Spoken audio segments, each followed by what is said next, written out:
started underground 5 or 6 times more miles of lines. They are going to underground all the lines that, in fact, part of the problem set was, can somebody invent machines that can make it through the rocks where we need to underground? Because that's a complication. I don't know about the number about more outages, but that's precisely what they have been doing, is that they now have more detection gear that looks to see if there's a spark coming off of the line. And when there is, they shut it down. Now, they try to bring back fairly quickly. And last year, there was a week's worth of outage in the South Bay. So I thought the problem was just here. But then I'm on a video at Stanford for Storage X, and they're talking about, and Will's giving the talk, is, I don't have any power at home. So that went on for almost a week down there too. So those are the kinds of things that they're tackling. It is an issue. Yeah. What I've heard is that there's very much more limited outages. There's been a lot in Bennett Valley, shorter. And they're just not a very large area. So they're really kind of pinpointing, but maybe there's more of them because they're so pinpointed. And that's part of the equipment that they installed in the last year, and they've been trying to do just that. PG&E lost money 2 years ago. They made $1.8 billion last year. But I think they lost money the year before because they paid for so much damage created from fires initiated from the lines.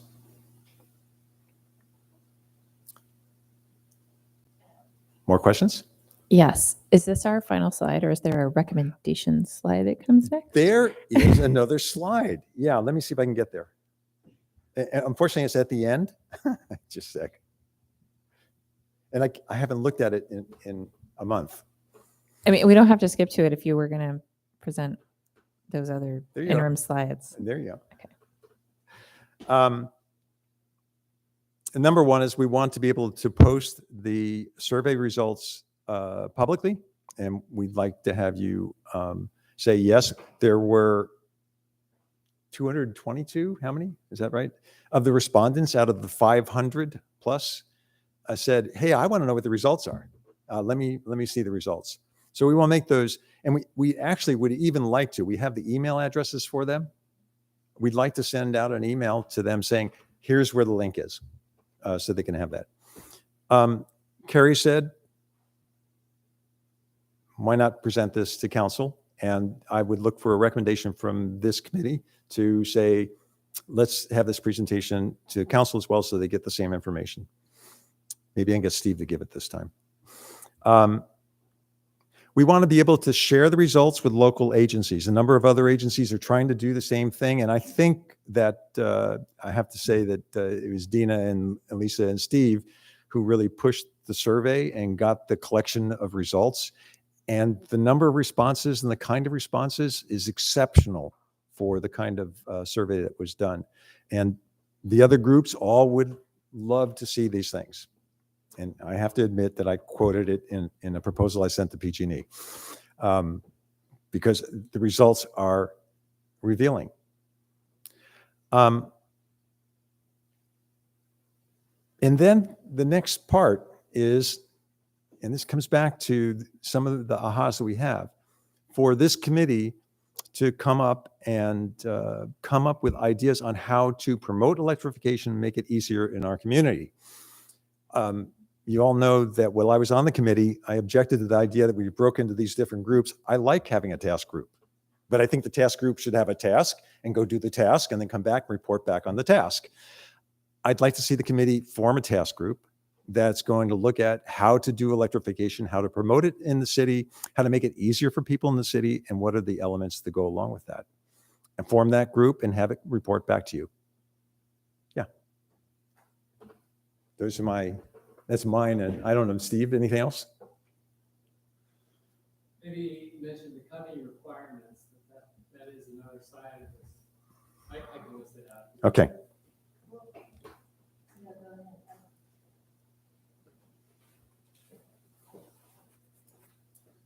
So it's in the document in the background section, and just so everybody's on the same page, there's state requirements starting in 2030 from the Air Quality Management District that are going to require all storage-based gas water heaters. If you're replacing one, it's going to have to be a heat pump. So then sooner than that, 2029 in the Bay Area Air Quality Management District, the requirement's going to be on your heat pump. But if you're replacing a gas furnace, it's going to have to be replaced with a heat pump. And then even sooner than that, 2027 in the Bay Area, water heaters. You're replacing your water heater, it's going to have to be a heat pump. So these are pretty monumental changes when it comes to building electrification. It's almost all the natural gas that we use in our buildings is for heating water and heating spaces. And it's going to be a big change, and that's what it's coming, it's required, but that's not enough. If people are just bludgeoned by this is going to be required, they're going to be upset in general. So our task really is how to make that easier, how to get the contractors involved so they're aware of the incentives, they're aware of how to install the equipment. And it's those communities that really prepare for those coming regulations are going to see the biggest bang for the buck in terms of people accepting them and people telling their neighbors, hey, I did this. So even though mine isn't failing right now, but yeah, it's old. It's going to fail in the next few years. It's time to set up a retirement plan for our appliances. Thank you. Just a couple of things to go along with that.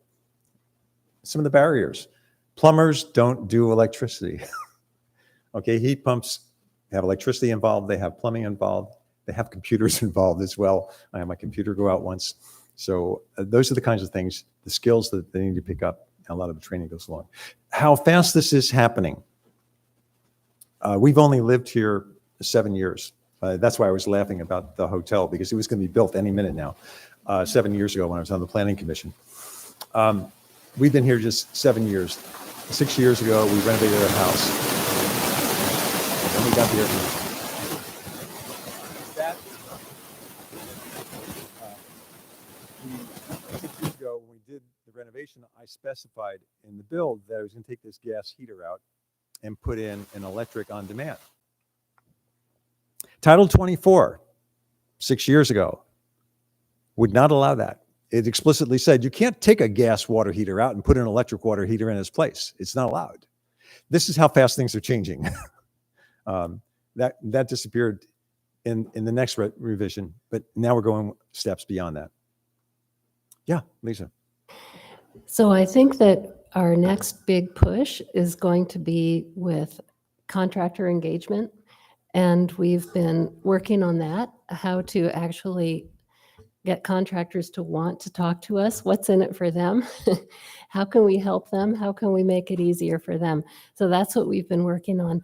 And I just want to say something more about the survey. It's nice to have the results, but for me, what was really useful and powerful about it was having an excuse to engage with people. We talked with a lot of people, and having that combination of the free compost bucket and then they've got to do the survey, and let's talk about that. There were so many people who really didn't know about this stuff, and with that excuse of having the survey, we were able to really engage a lot of people, and that was very exciting. So that was my big yay. Anything else? I had a question and a comment. The first comment is that the North Coast Builders Exchange is an excellent contact point for contractors. So, and I know a number of people there if there's a need for any sort of initial introduction. The question that I have, though, has to do with disclosure or distribution of the survey results. Mm-hmm. And my concern is one of anonymizing the results. Oh, it doesn't have it. They're all aggregated. There is nothing in detail about anybody's. In fact, we have their names. It's not any place in the data I've seen. Okay, I've only seen the gross numbers, answers to the questions, the comments that people made. I can't even tell when the comments were made, whether they were comments that were on the survey that had this number or another number. So it's totally anonymous. Okay, so it's summary results, It's it summary sounds like, results. and the specific comments would be included also? The specific comments are included. There are a few comments I think we took out. Okay. Okay, because there were some comments that, well, they were a little off color. Oh, electrification, okay. Okay. Yeah, my request would be that if you review those specific comments, and there are some that would include detail that would allow the identification of the person who made the comment, hopefully those would be considered for Yeah, removal. the way it's put together, and we can work on it, and we could leave the other comments out and just use the survey results, because they turn out to be in an entirely separate place where Google goes ahead and aggregates everything. Thank you. I would say if you're going to leave any comments out, you either need to include the criteria by which you excluded comments or exclude all the comments. Well, the comments that we were excluding, the ones that didn't use good words and then had something to say about the city council. Right. You just have to say we've excluded comments and this is the criteria that was applied for the exclusions. You know, that otherwise you're introducing bias. I wanted to just correct something. We actually didn't exclude any comments. didn't? No, I just, if there was swear words, they were handled. But all the comments are there. And I think there's some precedent for that in a previous transportation survey from the city. It included all the comments that went through. So my inclination is to do that too. I wouldn't. I thought they were just off to the side and didn't mean anything. Let me just, if you guys are all done, I'll just close with one comment of my own. Yeah, I want to ask her a point of clarification. When you said expressed concern that we would not have an action item today, was there an action item that you were hoping would come out of this conversation other than moving a recommendation for the presentation to go to council, which is not technically an action item? Yeah, Okay. that it would be that one, having us contact back to the folks who want the information, establishing a task force that's going to go look at doing electrification. That might be a subcommittee here, a subgroup here that would have to report back at a particular time. Those kinds of things. Okay, so my history with the Brown Act is if you vote, it needs to be an action on the agenda. If you're not voting, that's fine. I mean, you're going to have, we feel like this, that's okay too. But if you want something to happen, it's usually an action item. Just the closeout part for me. What I would look for is this. For the committee to take action. That's the role of the committee. You have the information, you have the survey, you have some of the details. The city council said by 2030, we're going to be carbon free in this community, even though we don't have any money to do any of that stuff. Okay, the Climate Action Committee's job is to figure out how to get there by 2030. So we've given you some information here, information about our community and the people in our community. And that should give you some things that you can turn around and say, here's the actions we're going to take on. And this is how it'll get done. And that's what I would look for as a citizen. I'm sorry, not as a guy giving the talk here. All right. Well, I just want to express, I think I speak for most people, a huge thank you to the group that conceived of, designed, implemented, and analyzed and presented the survey. It was such a huge project so far. And again, yes, the results need to lead to action, but this was huge. And thank you guys so much. I just want to ask a point of clarification from staff.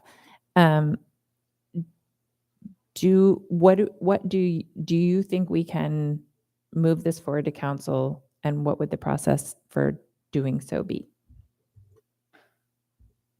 So as Jerry mentioned, the item on the agenda is just the survey results. So if you're just sharing the results of that survey with council, I don't think there would be a necessary action, but as far as doing the task force or anything additional that he mentioned, that should be an agenda item that would be voted on by the Climate Action Committee. So I guess it's up to you guys as far as if you just want to share the results, or if you want to go a step further and create a task force or do anything additional that Jerry recommended, that come back to next month's meeting as an agenda item. That way you can vote on it appropriately. Okay, perfect. Thank you. I'm going to bring those two items up for discussion. I was going to let Zeno ask his question or make his comment. Yeah, so the transportation work.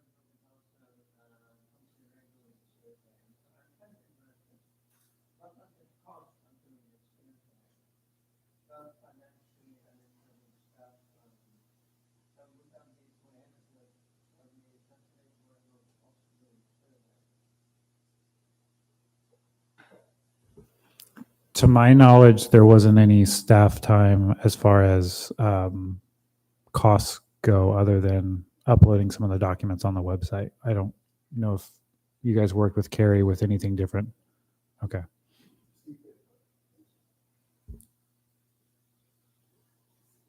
So did you have more questions about? Okay.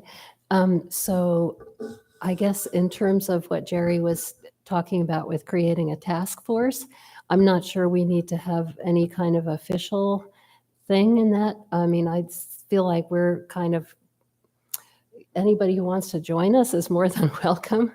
But I'm not sure we need to really do something official in the committee with that. But anyway, that's just my thought. Can we just put a pause on that thought and first address the issue of moving the presentation that we're recommending, this educational presentation, move to City Council? Does anyone have any comment or discussion about the recommendation that this move on to City Council? Yeah, my question was, when is the next scheduled Climate Action Committee report out to the City Council? Well, because our mayor requested that we no longer regularly report out, we don't have scheduled report outs anymore. We're only supposed to request agenda time when we have something to present. So this would give us a reason to present. Yeah, it would go on the forward agenda review committee, I believe, as a potential Report out. report out item. Okay. Yeah. Great. That was my only question. Thanks. Just clarifying a little bit of some of what the asks were in terms of next steps. Presenting to council is one thing, that's all well and good. I'm not sure it's the same thing as being able to post the survey results online and send them to the people who requested that. So if I'm understanding correctly, those are maybe separate decisions. And I think my question therefore would be, is there any impediment or reason for caution about establishing a place to post those survey results such that they can be accessed through the city website and sending a notification to the people who requested that notification? I believe it wouldn't be an issue of posting them on the Climate Action Committee's section of the website. Because the survey was mostly done by the public, it's not it wasn't like a city funded survey result or anything like that. So, I mean, I don't see any issue with posting the results. As far as the members who want to have that information sent back to them as far as the results go, I think between Steve, Lisa, and whoever else was involved in the survey, as long as they're okay with sending that information back out or just sending them the link to the website where those results are going to be located, should suffice as fulfilling that request. I- Just point one thing out. The execution of the survey, the initiation of the survey, is not Steve, Lisa, me, and Ina. It was the committee. Okay, so this is a product of the committee. Can I make a comment? As to a presentation at the City Council, I think this is an excellent opportunity for the Climate Action Committee to come before the City Council.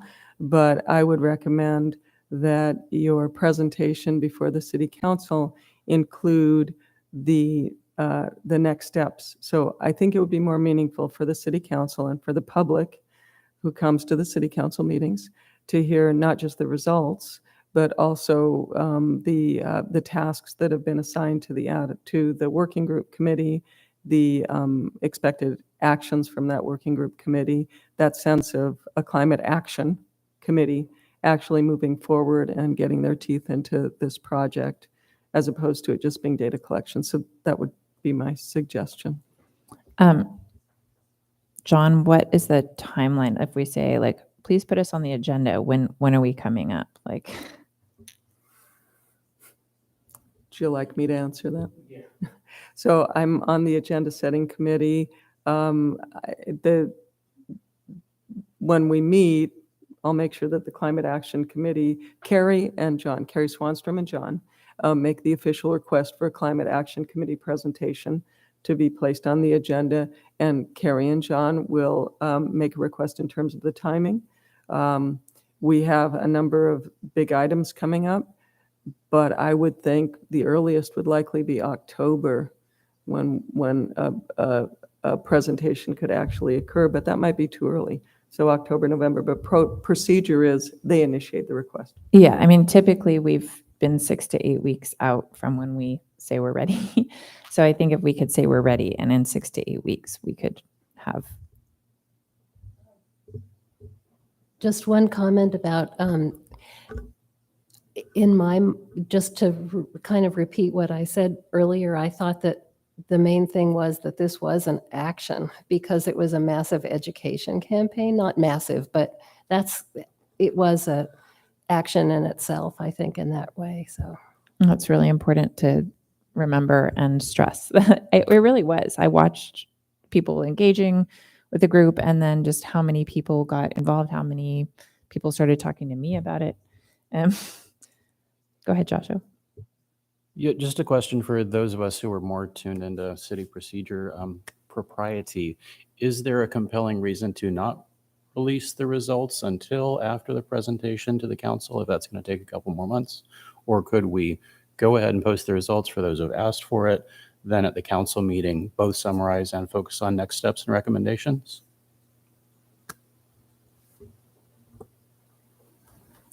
I think that would be okay. I don't see any issue. Yeah, Doing just to chime in, I don't see a problem with, I don't see a need for the posting of the survey results to come after the presentation to the city council. In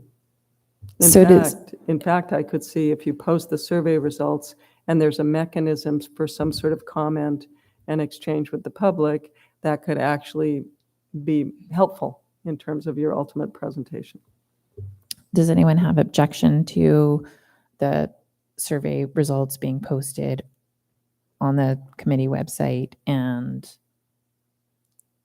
the being sent out on email, and a request being made to get on the council agenda?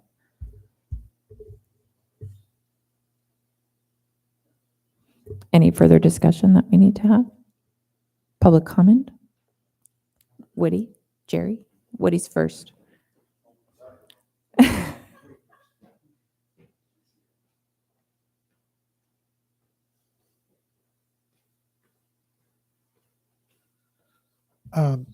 Thank you. First, Woody Hastings. First, kudos to everybody who was involved in doing it. I think I was still on the committee when it was first conceived, and I wasn't so sure it was really needed or anything, but based on what I've heard from the results, I think it really was, and it's got some interesting results and corroborates some things that we already know, and has some sort of new-ish kind of information. Just a few hopefully supportive, helpful items. One is, I did not hear mention of the Building Decarbonization Coalition, which also one of the main things they do is work directly with contractors and try to educate contractors from personal experience and other stuff I've reviewed. That is definitely a weak link in the whole thing. So maybe the results could also be shared with BDC and try to engage with them maybe on what their experience has been and what their efforts are. The other thing is around, and maybe several of these things that I'm mentioning might be included in the share out of the results to the respondents. I'm thinking to help, because some of them are not appear not to be. I mean, it was educational, but I'm not so sure the things I'm going to mention are going to be in there. So maybe they could be like the Inflation Reduction Act monies that are going to be coming soon. And there could be some information about that fact. And the California Energy Commission is going to be doing that. And then there's also other funding sources, state and BayREN. And then I also didn't hear mention of, whenever we talk about this stuff, I always like to tell people, it's not just your neighbors that you can see the heat pump.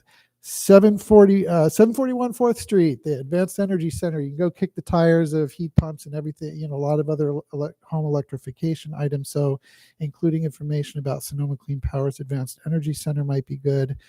The question about where's the power going to come from, because we do hear that from folks. People, you know, the whole 20th century concept is just we have meet the demand, right? There's a demand, you got to meet it. Things are really, the dynamics are really changing in the electricity world. And Jerry was basically right. There's a lot going on that's going to change that. I'll just point to one thing. Right now, the Climate Center that I work for is sponsoring a bill, SB 233. A lot of people think electric vehicles are just load, right? They're just electrical load. They're just demand. You got to plug them in. You got to charge them up, right? So that's just adding to the burden of where's the electricity going to come from? No, they are power plants on wheels. And the bill that we have, SB 233, is to require all vehicles sold in the state of California by year certain to be equipped to be bidirectional so that they can also feed power to the grid. And those times, the times when it's a problem are pretty rare throughout the year, you know, when you have peak load. And so that's the time when you can have prearranged agreements with folks to take a certain amount of power from their vehicle, feed it to the grid, and you're good to go. And there's a lot of other what's called automated demand response for industry, for, you know, bigger users don't actually need to use power at a certain time. They can ramp it down. So that's how you sort of have this ballet going with the grid. It's a little different from the 20th century, just fire up a power plant and crank it up. Anyway, so I just wanted to mention those things. And again, I think if you could share out some of that information in the share out, that would be great. Thank you. Thank you. Jerry, I'm going to ask thank you to you, keep Woody. it short.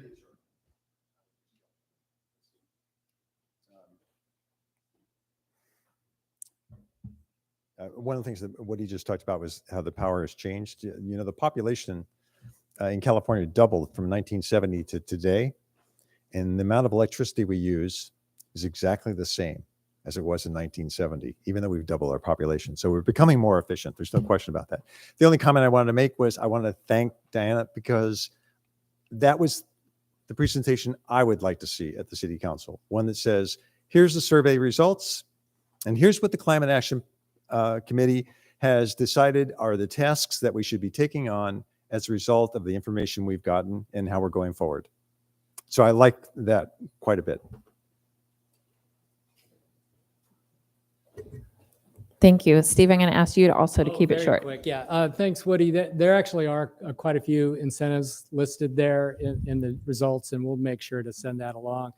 I guess in response to what Jerry was saying, I feel like it's somewhat on us as this subcommittee, this task force that worked on the survey, to come back with suggestions to the committee on what we see as the next strategic tasks to do. And I don't think we're going to do that today, obviously. Thank you.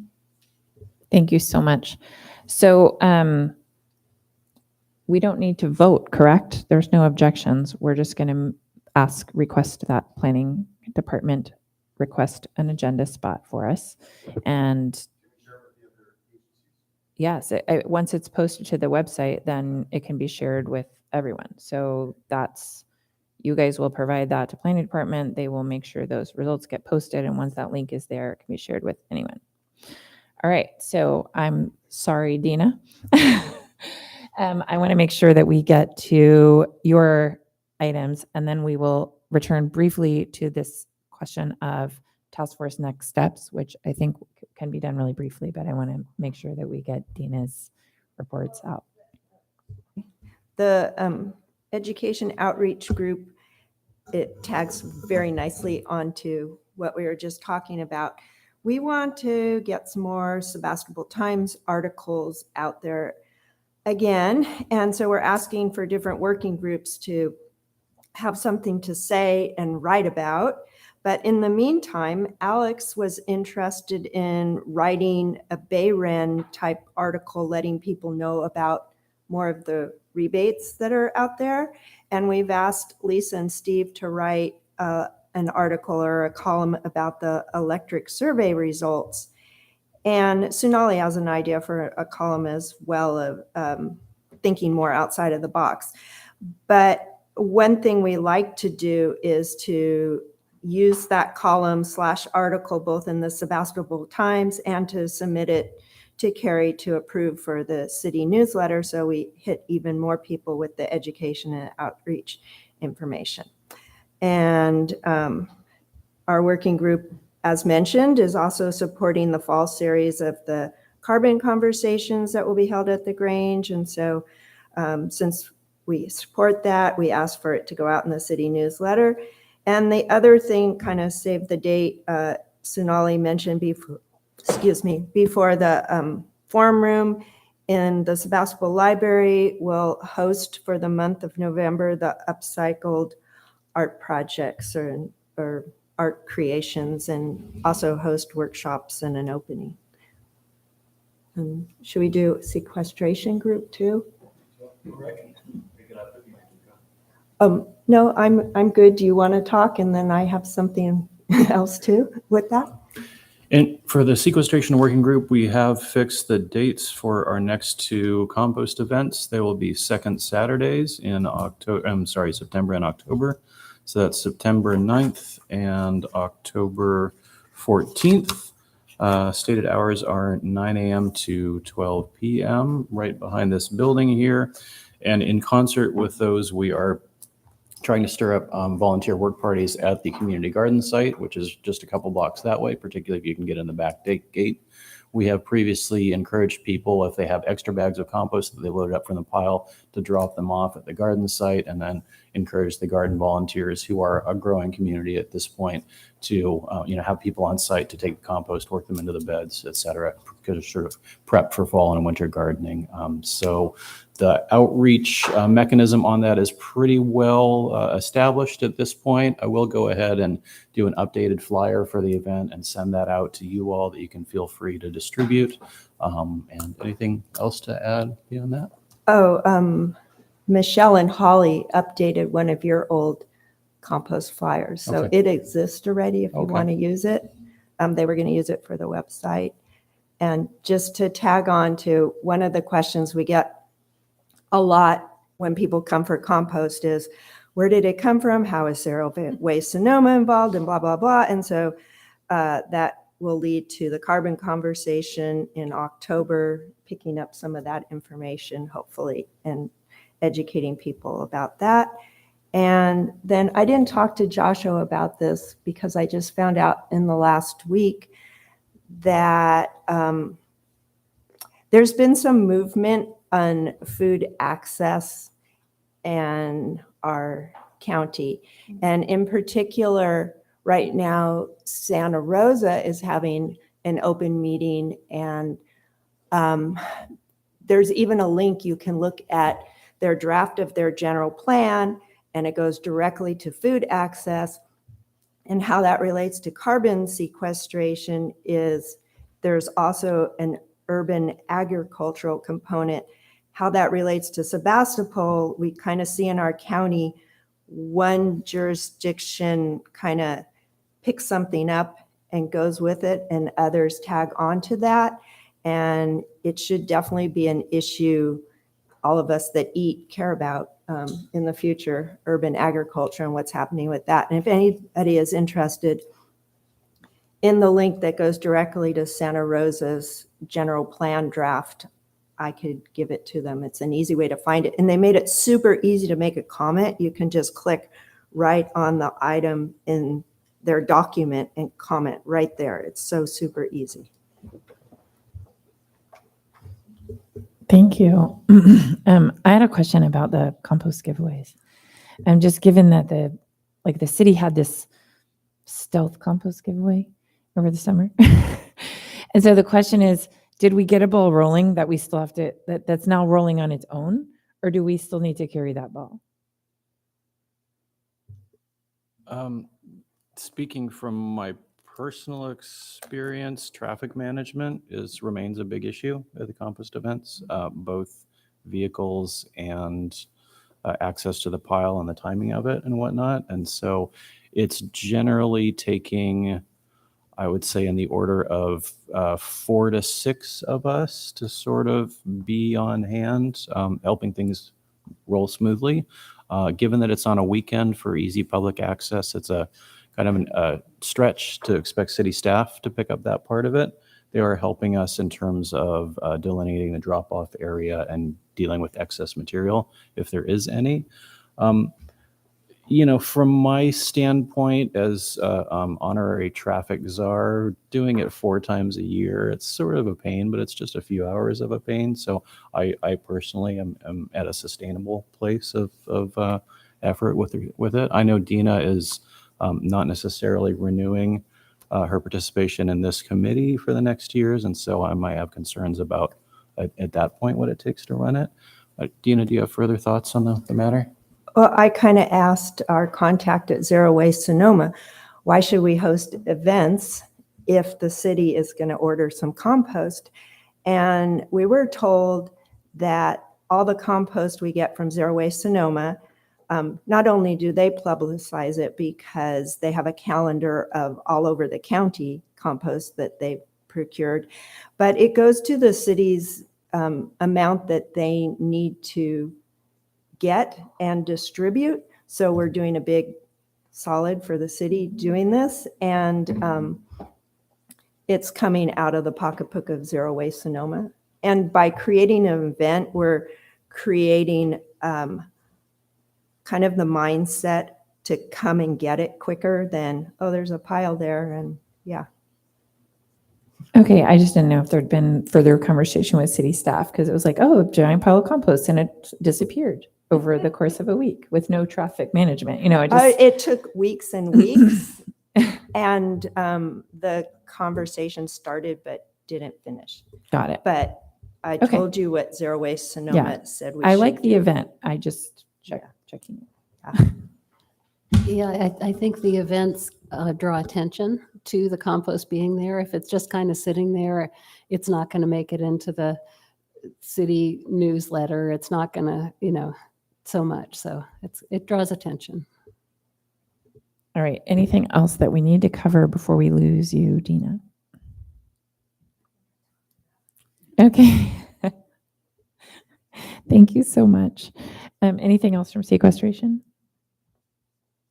All right. So let's go back to the tail end of this conversation about electrification. And feel free, I'm not very formal about public comment, so just let me know you want to talk if you want to talk at any point. The issue of a task force and whether we need another task force or if we already have an electrification working group that is the group that did the survey and is the group that would take on this task, which we've heard from Lisa about. It sounds like you feel like it already exists and it's the group moving forward. And would the group be open to anyone else that wanted to join? Of course, helping. Yes. So is there more discussion that needs to happen about that? I definitely understand your concerns, Jerry. You like a task-based group, but what we have currently is ongoing working groups, and that's another discussion if we wanted to kind of reconfigure our groups. But is there anyone that has a proposal for a different thing moving forward, or do the members of the current electrification group? We've heard Lisa's willing to continue on with. I don't have a strong opinion about it. I think there could be some benefits to having a specific group. I was wondering about taking up meeting time, discussing it. So I'd be curious to hear more from Jerry, like what would be the advantages to doing it that way? We have an assignment. That's the major advantage. As an assignment and deliverable. So does the electrification working group at this point consider this an assignment that is Yes, very on much. your plate? Yes. Yeah, especially the, right now, the contractor piece, it seems like and there's some other education pieces that, Steve, do you want to speak to that? Yeah, it's just early days, but do you have any thoughts on the task force versus continuing on kind of the way it's been going?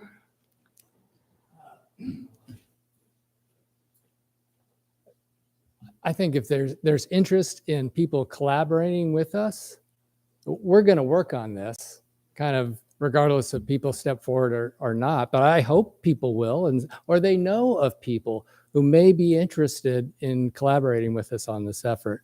When I'm saying this effort in particular, I'm talking about the contractor contact, and a lot of these, it's all geared to incentives. There's going to be all this money coming down. Well, to get the incentives, you have to get a permit, and you generally have to be on the list of the organization that's financing the incentive. There's BayREN, there's a state program called TEC that's just starting this month. And it's a lot of work to contact these contractors, but that's what we're looking at doing. And there's the education component that to the consumer end, educating them about the incentives, about the equipment. So it's kind of a two-pronged attack to it, both the contractors and the people that will end up forking over the dough. So those are the two tasks. I don't know if we need a special task force to work on the tasks. It sort of ends up being the same group of people anyway, so it's kind of like different Well, hats. I think the first question on the table is, rather than the contractor task, is even having the list of the tasks of saying like, here, there's the survey results, and then there's the next steps, and here's the action items that are coming out of that, one of which is working with contractors. So would it be reasonable to request that the electrification working group by next meeting in September have a list of, these are the actions that we want to take coming out of this survey, and that would be what we will be able to send to council to say, these are the actions, not that they're completed, but that we as a committee are going to be able to say, yes, we're going to vote and say, these are the actions we want to come out of this survey. Yes, and it would be our recommendations, and, obviously it's up to the committee to decide which actions are something the committee wants to back. All right, go ahead. Just to offer a suggestion in terms of a working method of moving forward on these subjects, a lot of the working plan light items that we've sort of adopted within last year are things that take a long period of time and involve a lot of different steps. And in some cases, it's hard to say how long it will take to achieve them. I would encourage people in all working groups working on these projects to, come up with a list of recommendations and things that we think we need to get done. And we can all say, we think we can accomplish this stuff. There's this other set of stuff that we don't know that we can accomplish, and we are looking for assistance and help in finding people who can accomplish these other things, whether that's time and energy or expertise or whatever it might be, or further connections. And so I would, in general, encourage working groups who are developing this expertise and plans on these subjects to come back to the committee and say, we feel comfortable handling this, but there's this extra stuff that would really help. Can you all help us find resources to move forward with that?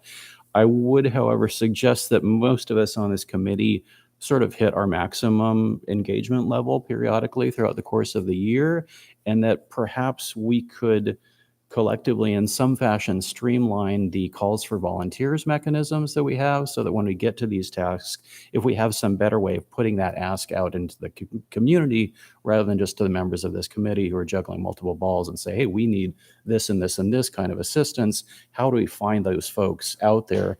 Probably through allied organizations and groups or networks in some fashion.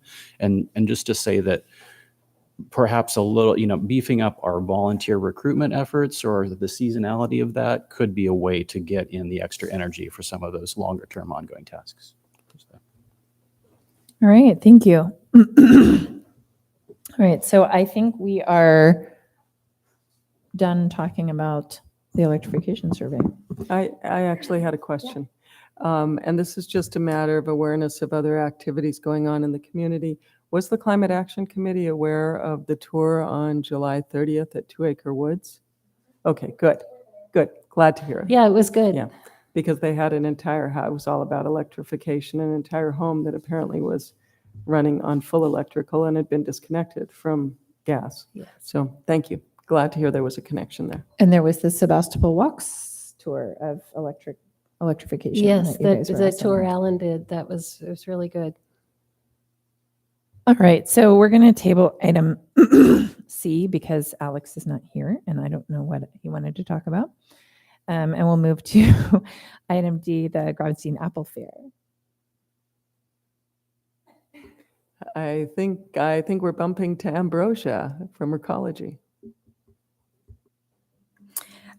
So I reached out to Shelley about, placement of our booth being next to each other. I just think we can accomplish way more, Recology booth and CAC booth. And Shelley reached out to a lady named Judy, who is the event coordinator, and said that there wasn't an application for CAC.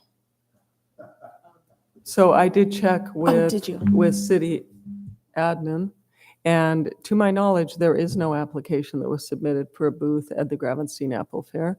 I have a conversation scheduled today at 5:15 with Mariah Volk. Well, no, it wouldn't be Mariah. I did reach out to Pam Davis. So Pam Davis is involved in Gravenstein Apple Fair, and I don't know what the disconnect was there, but apparently there was no application that was submitted. So I'll reach out to you, Kenna, when I hear from Pam Davis. Okay, and my understanding is that there's no Brown Act issues with coordinating fair attendance. I mean, the fair's this weekend, so it may not be happening. Right. So no, there is not a scheduling does not create a Brown Act issue. So, And again, I think we don't have any budget, so either it's a free booth or it's no booth, correct? correct. So All right. I don't know what I'll hear, but right. Pam Davis is If we the- hear is the anything, person. we'll be reaching out for volunteers. I have a question though. So does Recology have a booth? We do have a booth. Okay. Is there an opportunity for Climate Action Committee to have some presence at the Recology booth? I have to ask. That's a great question. I can definitely find that out. When? I can reach out tomorrow and see if I can't get an answer. I don't see why not. Okay, so we'll wait to hear from Yeah. you guys. To whom, who should this information go to? Do you, Kenna? Yes. Okay. And is there a Climate Action Committee plan in place if there No. is booth space available? It's I'm a, just- it's a scramble plan. a scramble plan. We can make Okay. it happen. Sometimes those are the best. We do have family visiting this weekend, so it's going to be limited for us. Just, Yeah, I'm available on Saturday, but not Sunday. So we might be a small presence. We'll see who responds.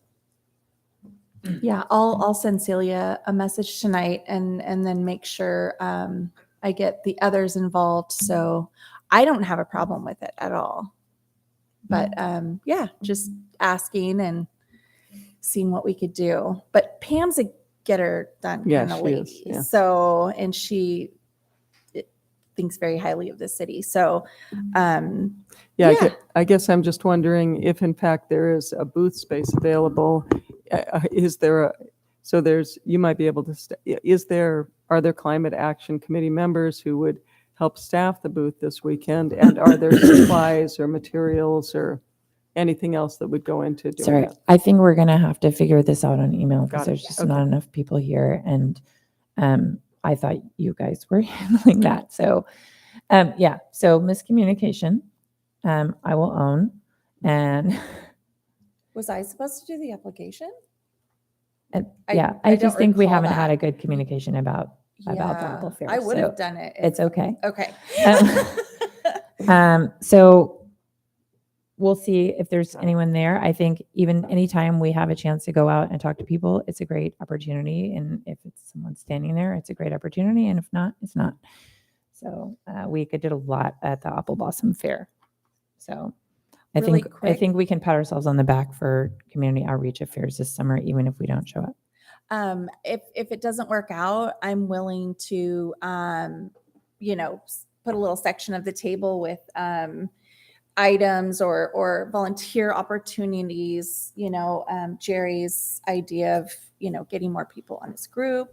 So I would be happy to have those items placed there, and I know enough, I think, to walk them through it. So Thank you. of course.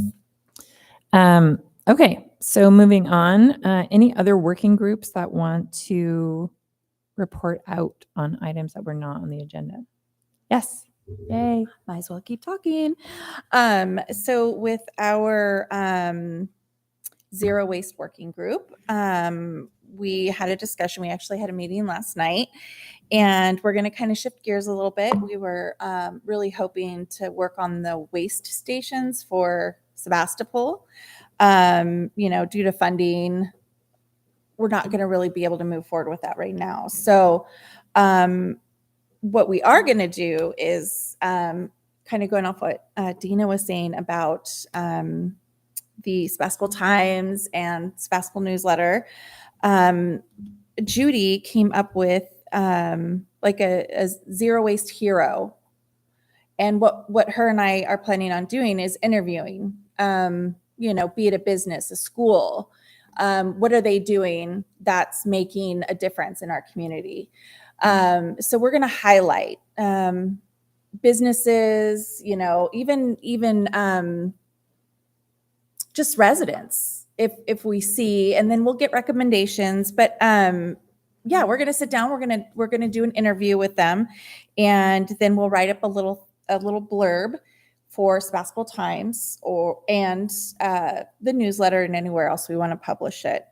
It's just recognition. We're not going to give out any prizes or anything, but I think it's really important to spotlight all the efforts that are going in, especially to our schools that's in the district of Sebastopol, and businesses, because man, they're doing a great job. I have a couple that I'm really working on, but for the most part, the businesses are really, complying. So that was it. Yeah, so just a quick input. The Zero Waste Working Group pulled together some data with Ambrosia's help regarding the deliverables in Sebastopol. How are we doing in terms of recycling and organics? And it was impressive data. So we're very close to it. We're at 49.1% in terms of diversion, and that's pretty good. In other words, all the waste that goes out of our homes and our businesses, of that 49.1% is going into either recycling or compost. And that's pretty impressive when you look at the rest of the county, especially. So the idea was, how do you get that? How do you actually use that information? And that was the idea behind this article. Why is it that we're up there? So interview with Danielle Connor, or is it Connor or O'Connor, who runs Retrograde Coffee. She's amazing. Yeah. With all of her compostables and recycling. How do you get that information out there? Why is it that we're integrate the personal story plus the data and have like a pro tip at the bottom? What is a zero waste pro tip? That's just one little quick blurb that everyone could take home, that is a spin-off of that story. So that was the Ambrosia. And then there was Brookhaven is doing a lot of work in that direction. Yeah. So that's the idea. And then try to get it out there, pushed out through the various vehicles, the Sebastopol City Newsletter, Sebastopol Times, that Chamber. Yeah. All that kind of I stuff. love that idea. I think it's going to be inspiring to people and give people ideas. And it's a way to, make it feel not like this thing that is being required, but hey, look what they're doing. Maybe I could do that too. I love it. Yeah, thank you guys. It's exciting to hear zero waste kind of reconstituting itself after having a lot of turnover and people getting a little burnt out of the work. So thank you for carrying the through line. Any other comments about zero waste efforts before we move on? Okay. Any other working groups that want to report out on any activities? Nope. Okay. So we'll do chair reports. A few different things. I think Joshua already started to touch on the idea of volunteer use. And that might be something that we want to have a larger discussion about, strategies for volunteers, whether we want to try to have a volunteer coordinator or some way of capturing the community energy that comes around this issue, such as when we had our engagement series kickoff. There's a lot of people with a lot of vision, and you got to have the vision, but you also have to have the funding, and you have to have the action and getting those things together. So we have no funding. So then we're there's just a lot of discussion to have around that. So I just wanted to plant the seed that that's an important tactic for us to try to start thinking about, so that we can come together and discuss as a group. We've addressed the idea of the council presentation, whatever it is that whoever's going to present that, I would hope would work with Joshua and I to have kind of maybe an opener and closer about other work that the committee's doing. Since we are getting in front of council, it's important that we get a little report about the larger work. And if we're going to be on their agenda, and try to make sure that we have aligned messaging. Our youth seats are vacant now. And I want to put out a plea that if you are recruiting, talking to people that are interested in a youth seat, I think it's really important that they identify a working group that they're interested in joining and try to come to a meeting of that working group before we do the work of onboarding them onto the committee. Just because that's where the meat of the action is in the group. I think it's going to be what's most useful to our youth members, what's and also what's most useful to the committee, and prevent the kind of turnover and lack of interest. I think that's my request. It'd be great if we can get those youth seats filled. I believe we have one person that's looking at the application. But I know, Ambrosia, you're probably seeing some youth around. I don't know. Different people are doing different things, but Yeah. As soon as school starts back in session, and I get acquainted with the different groups at the schools, then yeah, I can probably recruit one. So. yeah. And just also keeping an idea that youth doesn't have to be high school students. Youth can be college students and people in their early 20s who maybe are at that point of, like they're looking at, oh, do I want to have a career in public policy, or, like different life stages. Doesn't just have to be high school students. As we know, our high school students are super overwhelmed and very busy. And so just keeping our minds open, young people, we'd love to have them on board. I was able to attend the California Adaptation Forum this last week. And when I was keeping my eyes out for funding opportunities for our city, there's very few because we just don't fit into those demographic slots that are eligible for a lot of funding projects for climate adaptation grants. But one idea that I did hear that I thought might be worth mentioning to this group is because one of the things that I've heard from this group is retrofitting existing buildings is a huge challenge, and incentivizing landlords is a huge challenge. The idea of making there be you're not allowed to have housing that doesn't have heat sources, and starting the idea that we also should not have housing that doesn't have cooling as a health measure, as a public safety measure. So integrating that into our thinking and thinking about how that might be a lever for landlords to be incentivized to install heat pumps, that kind of thing. It's just that I don't have no idea how realistic that is or how it would even work. But that would be one thing to think about. That was the only useful thing that I got out of that form for this. But it was useful for my other job. So I don't have anything else to say for chair report. Do you have any?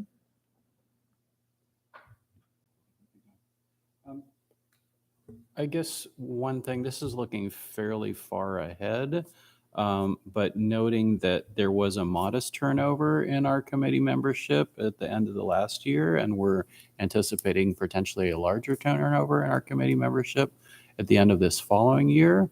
And so just to encourage folks who are thinking about stepping back to try to start thinking about who you might recruit or encourage to step in. Also recalling that we had a little bit of a kind of a committee visioning workshop last fall, and wondering if something on that order, a little bit of the stepping back from the business and a little more collective steering and navigating, if that might be welcome later on this season, just to try to reevaluate after sort of our first year of work plan engagement and that kind of thing, and how's it all going, and do we want to shift tactics at all? So just a thought, a bee for the bonnet for folks in general, particularly the folks who aren't here today. So I'll bring it up again next time. Just looking ahead to the next couple of seasons. And I mean, summer has its own way of checking out, but so does midwinter, in particular holidays. So end of year, nobody's going to want to be thinking about this. And somewhere in between, kind of October, November, may be a chance for us to strategize together on those larger subjects. Quick question. Do we know of people that are going to be phasing out of our group right now, or? Okay. Okay. Yeah, no, I totally get it.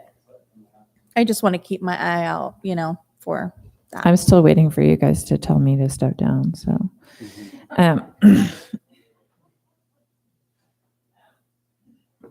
anyway, I did get permission from my new boss to continue taking these Tuesday afternoons off, just in case. So let's take input about next meeting's agenda. I already have an action item around next steps following the electrification survey. What else do we want to talk about next time? I know transportation had some bubbling things.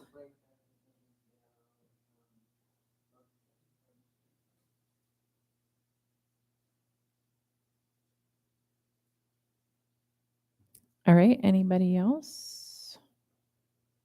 Action items, non-action items, informational items. Okay, how long is your presentation?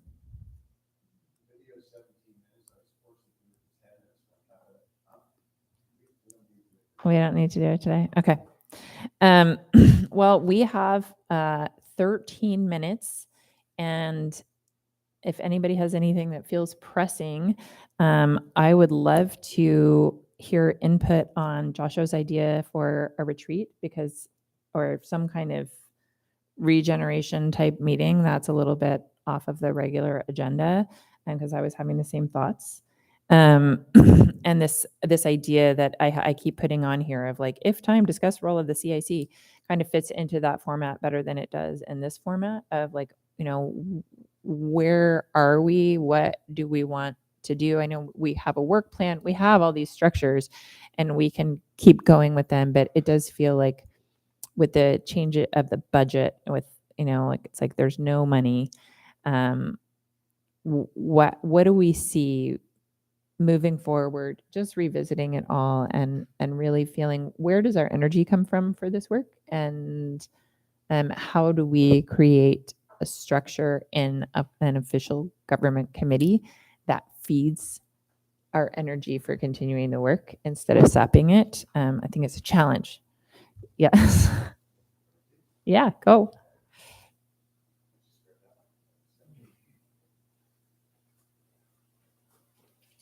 I have a suggestion in that regard. The formation of the committee was a result of the city council having a climate emergency, and we're going to be carbon free by 2030. All right. So what does that mean to be carbon free? What do you do? Where is the carbon today?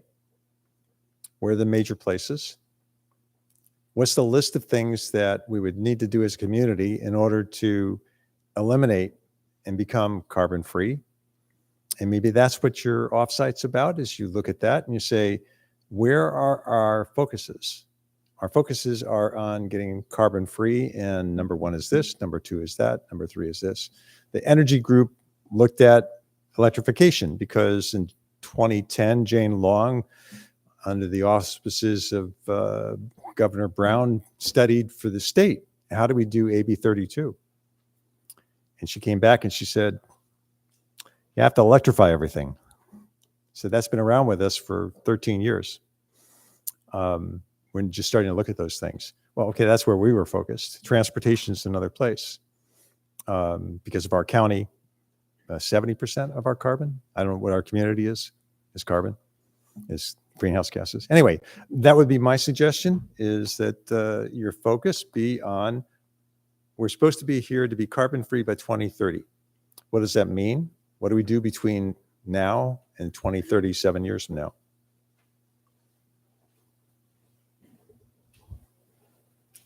Does anybody want to speak to this idea of having a kind of special meeting the way that we did before?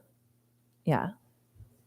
I think it's a really good idea. We can kind of, getting the energy back, regrouping, and just coming together. So I think it would be great. Yeah, I think that to provide a little bit more glue again for the committee, I kind of feel like that's what we've been doing with the framework and all the prioritization that we've done before, in terms of what can we do as a committee to help get towards our goals of 2030.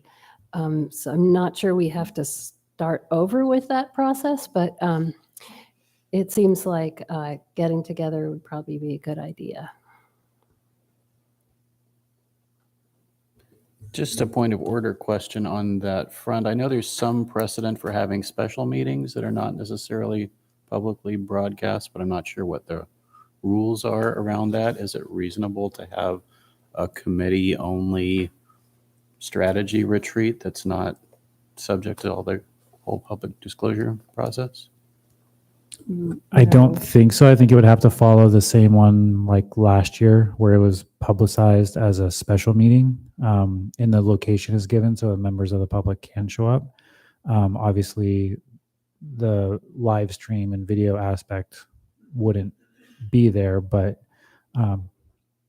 the live stream aspect. So like how we do these meetings, we have done special meetings for public arts committee and stuff like that on separate sites where it's available for the public, but there's no actual recording of the meeting. So that is an option, and that's probably the route that what you're discussing would have to take. Yeah, that's my understanding, that the Brown Act would apply to any meeting of this group, the Climate Action Committee. We face the same thing on the city council level, where we were talking about a retreat. And the idea is that if you have a more casual, intimate opportunity to share ideas in relative privacy, you might actually get a deeper conversation. But the Brown Act does apply, and you have to make it open to the public. So you just have to keep that in mind. There must be exceptions to it, because we've had dinner with the city council as a planning commissioner, against planning commissioners and city council at a place having dinner. The MTC board had a 2-day offsite at Silverado. How do you do that? So there must be some way to do some of this. Don't Well, you I just think- have to say that we're meeting at this place at this time, and it has to be a accessible location? That's my understanding, but John, I would suggest that question could be very easily presented to Larry McLaughlin to just confirm whether there are some circumstances that would allow a meeting of the Climate Action Committee outside the general rules of public access and information. I think the answer is no, but you could ask him that. Yeah, I can confirm with Larry. But yes, in answer to your question, Kenna, the requirements would be that it be at a location that was publicized to the public and that provided access to the public in some way. Chairs, a way to get there. So, yeah. Yeah. No. Yeah, if we can do it, I honestly, I'll treat you guys to my favorite vegan taco truck catering. It's so good. I'm like a little bit addicted. Yes. Yeah, I'm kind of like, so I think this goal 2030 requires more of a community mobilization. And a lot of the work we go is starting in, especially the working groups, where they meet, know, there are minutes, people say front page around here. Most of it has to be high because that's with detail, with the record. So I think we need to communicate on it. We need to open our working groups to the public because we can talk people into it. And I feel that that's necessary in order to have real impact outside city operation. Outside the other things that you have to engage the community, and that's I think that's what Alex was going to talk about today, about the community engagement series, of kind of revitalizing that community engagement series that he got started and had so much attendance. So hopefully we can do that. And I think this discussion of volunteer opportunities and pulling people in, because our working groups are open to the public. We're just, exactly. I mean, so that might be a great Sebastopol Times article idea, is doing, here's our working groups and here's the contacts. I mean, they're on the website, but. Yeah, it seems like we had a lot of people coming to that event, and if they wanted to join in, here were all the contact people to call to contact, and I think there was not a lot of follow through with people actually getting involved. The thing about having minutes and regular meeting times, and that's not always necessarily going to change any of that. It's going to make it more cumbersome to do the work and we don't know when we're going to meet. It's kind of like when's it convenient, it's not a regular thing. I have a question. Do you know you have a metrics task force? Yes. I don't know. I don't know. Who's on it? I don't know. I think it's you. Well, it might be you, but Yeah. And I totally trust that you're taking care of it. I sent minutes out. See? Because you're better than us. He told me he had to, and he didn't show up. All right. Does anyone have anything else that we need to say before we adjourn the meeting? Go ahead. Would me maybe putting an agenda item for our next meeting, I'd like to reach out to the youth, SRJC, SSU, to see if I can't recruit, and then I can report on that. Awesome. Thank you. Mhm. Any other agenda items? Okay, I think we're going to have a great agenda next time. Mhm. And we'll see you all on September 12th at 3 p.m. right here at Joshua. Review of action items. Oh, sorry. Yeah. So far as I can tell, the major action item that came out of this meeting was about following through with the electrification survey results. And as I understand it, the working group is going to give some form of what they would like presented to John, and the planning department is going to work on getting it on the website in some fashion, and also work on getting us a date for presentation to the city council, at which point, once we have that date, we will collectively regroup and see how many things we want to cover in that presentation. I think that was more or less it, although Ambrosia is following up on the Apple Fair setup. Yeah. And we should probably have some, maybe you could report back to the email list, and then we could have a collective call for attendees and assistance on that. Sure. For what it comes to. Okay. Yeah. I'm hoping to get answers by tomorrow. Great. Great. Thank you all. That's it. Unless I'm missing anything. Thanks, everybody.